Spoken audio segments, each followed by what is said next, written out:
Sir Rani Revati Devi Saraswati Vidya Niketan inter college Rajapur Prayagraj online YouTube channel में आप सभी विद्यार्थियों का स्वागत है। आज मैं कक्षा 7 के पूर्णांक का अध्ययन करेंगे। पूर्णांक के बारे में जानने से पहले हम लोग प्राकृतिक संख्याओं के बारे में जानकारी प्राप्त करते हैं। प्राकृतिक संख्या किसे कहते हैं? गिनने के काम आने वाली संख्या को प्राकृतिक संख्या कहते हैं। जैसे 1, 2, 3, 4, 5, 6, 7 डैश डैश डैश। सबसे छोटी प्राकृतिक संख्या 1 होती है। सबसे बड़ी प्राकृतिक संख्या नहीं होती है। क्यों नहीं होती है? क्योंकि अगर मान लीजिए हम किसी भी प्राकृतिक संख्या को 100 मानते हैं तो उससे बड़ी संख्या 101 हो जाएगी। यदि हम किसी भी प्राकृतिक संख्या को 1 लाख मानते हैं तो उससे बड़ी प्राकृतिक संख्या 1,01,000 हो जाएगी। अतः हम यह निश्चय नहीं कर पाते हैं कि सबसे बड़ी प्राकृतिक संख्या कौन सी है। अब बात आती है पूर्ण संख्या की। पूर्ण संख्या किसे कहते हैं? कि प्राकृतिक संख्या में जीरो को सम्मिलित करने से प्राप्त संख्या पूर्ण संख्या कहलाती है। जैसे 0, 1, 2, 3, 4, 5, 6, 7 डैश डैश डैश। सबसे छोटी पूर्ण संख्या 0 होती है। सबसे बड़ी पूर्ण संख्या नहीं होती है। अब बात आती है पूर्णांक। पूर्ण संख्याओं में धनात्मक और ऋणात्मक चिन्ह लगाने से प्राप्त संख्या पूर्णांक कहलाती है। जैसे 0, +-1, +-2, +-3, +-4, +-5 डैश डैश डैश। नोट: 0 केवल पूर्णांक है। 0 ना तो धनात्मक और ना ही ऋणात्मक पूर्णांक है। कोई भी पूर्णांक सबसे छोटा पूर्णांक कोई नहीं होता है और ना ही सबसे बड़ा पूर्णांक कोई होता है।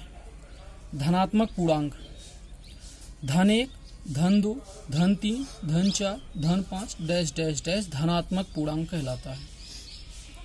ऋणात्मक पूर्णांक -1, -2, -3, -4, -5 डैश डैश डैश ऋणात्मक पूर्णांक है। अब हम लोग पूर्णांकों को संख्या रेखा पर कैसे निरूपित किया जाता है इसके बारे में जानेंगे। पूर्णांकों को संख्या रेखा पर इस प्रकार निरूपित करते हैं। सबसे पहले एक लाइन खींचते हैं, उस पर एक बिंदु 0 अंकित करते हैं।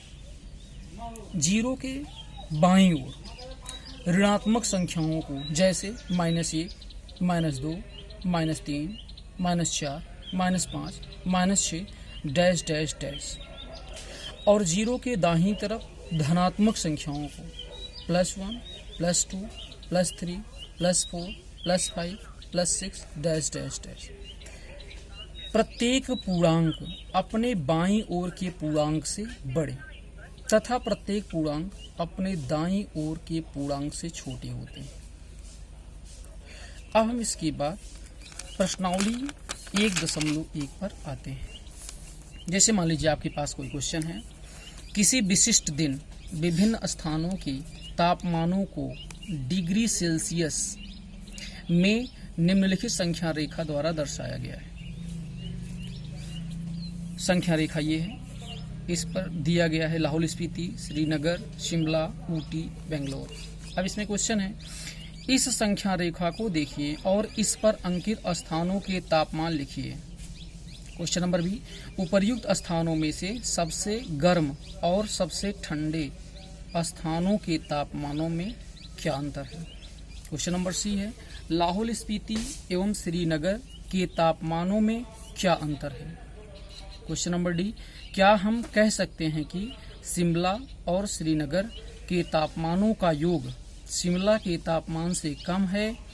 क्या इन दोनों स्थानों के तापमानों का योग श्रीनगर के तापमानों से भी कम है? क्वेश्चन नंबर पहला, इस संख्या रेखा को देखिए और इस पर अंकित स्थानों के तापमान लिखिए। तो संख्या रेखा ये है हमारी।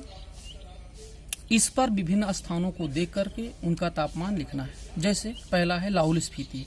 लाहौल स्पीति देखिए -5 के बाद -6, -7 -8। लाहौल स्पीति का तापमान कितना है? -8। तो लाहौल स्पीति का तापमान -8। अब इसके बाद हमारे पास श्रीनगर है। 0 के दो स्थान बाईं ओर, -1 -2। श्रीनगर का तापमान कितना हो गया यहाँ पे? -2। अब यहाँ पे लिख देते हैं श्रीनगर -2।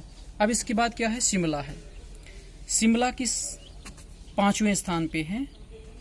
तो अब 0 के बाईं तरफ है, इसलिए धनात्मक होगा। तो यहाँ पे शिमला का तापमान कितना हो जाएगा? 5 डिग्री सेल्सियस। अब आता है ऊटी। ऊटी का तापमान देखिए 10 के बाद एक अंक आए, 11 हो गया, 11 1 12, 12 1 13, 13 1 14, यानी कि ऊटी का तापमान कितना हो गया? 14 डिग्री सेंटीग्रेड। तो ऊटी का तापमान बराबर 14 डिग्री सेंटीग्रेड। अब आते हैं बेंगलोर पे। बेंगलोर कितना है? 22 की दाहिनी तरफ जाएंगे तो एक स्थान बढ़ेगा, 23 हो जाएगा। 23 1 20 1 21 1 22। तो बेंगलुरु का तापमान कितना हो गया? 22 डिग्री सेंटीग्रेड। अब क्वेश्चन नंबर दूसरा है, उपर्युक्त स्थानों में से सबसे गर्म और सबसे ठंडे स्थानों के तापमान में क्या अंतर है? अब इसमें देखेंगे कि सबसे गर्म कौन सा स्थान है। तो सबसे गर्म यहाँ पे देखेंगे, जिसका टेम्परेचर सबसे ज़्यादा होगा वही गर्म स्थान होगा। तो सबसे ज़्यादा टेम्परेचर यहाँ पे बेंगलुरु का है। बेंगलुरु का कितना टेम्परेचर है? 22 डिग्री सेंटीग्रेड। तो यहाँ पे सबसे गर्म स्थान का तापमान कितना है? 22 डिग्री सेंटीग्रेड। सबसे ठंडे स्थान का तापमान, सबसे ठंडा देखेंगे यहाँ पे कौन सा है? तो सबसे ठंडा यहाँ पे लाहौल स्पीति है। इसका टेम्परेचर कितना है? -8 डिग्री है। तो सबसे ठंडे स्थान का तापमान -8 डिग्री सेंटीग्रेड है। अब दोनों का अंतर निकालेंगे। तो अंतर निकालने के लिए सबसे पहले सबसे बड़े को देखते हैं, फिर सबसे छोटे को देखते हैं। तो सबसे बड़े में से सबसे छोटे को माइनस करते हैं। तो सबसे बड़ा कौन सा है यहाँ पे? 22 डिग्री सेंटीग्रेड। सबसे छोटा कौन सा है? -8। तो 22 डिग्री सेंटीग्रेड -8 डिग्री सेंटीग्रेड। अब ब्रैकेट को खोलते हैं तो माइनस का क्या हो जाएगा? प्लस हो जाएगा। तो 22 degree centigrade plus 8 degree centigrade, ये कितना हो गया? 30 डिग्री सेंटीग्रेड। ठीक है। अब हमारे पास क्वेश्चन नंबर C है, लाहौल स्पीति एवं श्रीनगर के तापमान में क्या अंतर है? तो लाहौल स्पीति का तापमान देखते हैं। तो लाहौल स्पीति का तापमान कितना है? -8 डिग्री। तो लाहौल स्पीति का तापमान हमने कितना लिख दिया? -8 डिग्री। अब देखते हैं श्रीनगर का तापमान कितना है। तो श्रीनगर का तापमान यहाँ पे -2 डिग्री है। तो श्रीनगर का तापमान यहाँ पे -2 डिग्री है। अब दोनों का अंतर निकालेंगे। तो आप जानते हैं कि सबसे बड़े में से सबसे छोटे को घटाते हैं। तो यहाँ पे सबसे बड़ा कौन सा है? सबसे बड़ा -2 होगा, क्योंकि किसी भी संख्या में अगर ऋणात्मक संख्याएं हैं तो जो सबसे छोटी होगी सबसे बड़ी होगी, और जो सबसे बड़ी संख्या है उसमें ऋण लगा है तो वो सबसे छोटी होगी। तो सबसे बड़ी कौन सी संख्या हो जाएगी यहाँ पे? -2। तो -2 बड़ा हो जाएगा, -2 डिग्री सेंटीग्रेड। और उससे छोटा कौन सा है? -8 डिग्री सेंटीग्रेड।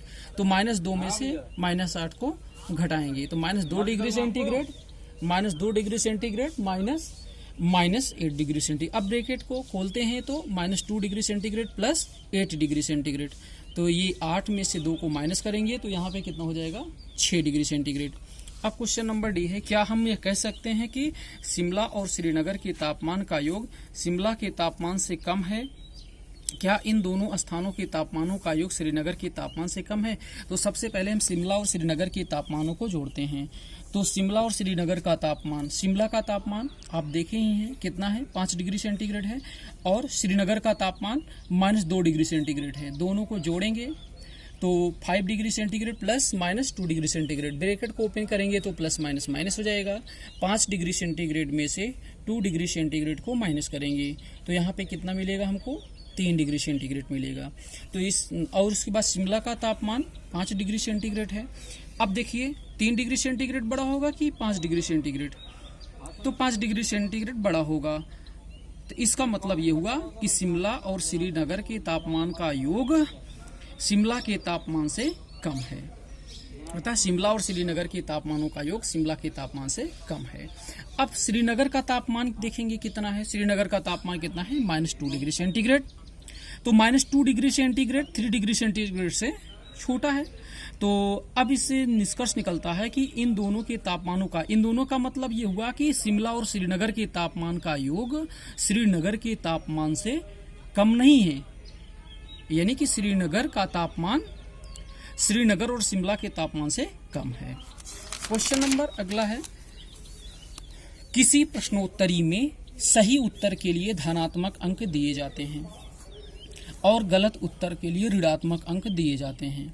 यदि 5 उत्तरोत्तर चक्रों में जैक द्वारा प्राप्त किए गए अंक 25, -5, -10, 15 और 10 थे, तो बताइए अंत में उसके अंकों का कुल योग कितना था। अब सबसे पहले हम जैक द्वारा जो 5 प्रश्नोत्तर पाए गए अंक हैं वो निम्न प्रकार हैं। जैक द्वारा प्राप्त अंक क्या क्या हैं? 25 है, -5 है, -10 है, 15 है और क्या है? 10 है। अब इन सबको जोड़ते हैं तो 25 प्लस -5 प्लस -10 प्लस 15 प्लस 10। अब ब्रैकेट को ओपन करते हैं तो 25 वैसे ही रहेगा, प्लस माइनस का माइनस, -5 हो गया, प्लस माइनस का -10 और यहाँ पे 15 हो गया, प्लस 10 हो गया। अब क्या करते हैं, पॉजिटिव को एक साथ कर लेते हैं तो 25 प्लस 15 प्लस 10 और नेगेटिव नंबर को एक साथ रख लेते हैं तो -5 -10।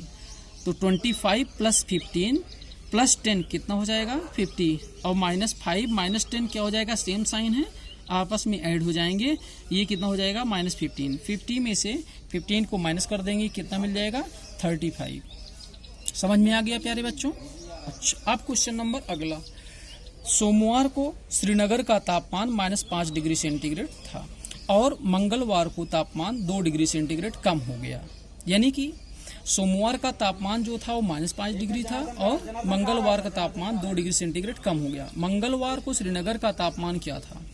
बुधवार को तापमान 4 डिग्री सेंटीग्रेड बढ़ गया, तो बुधवार को तापमान कितना था?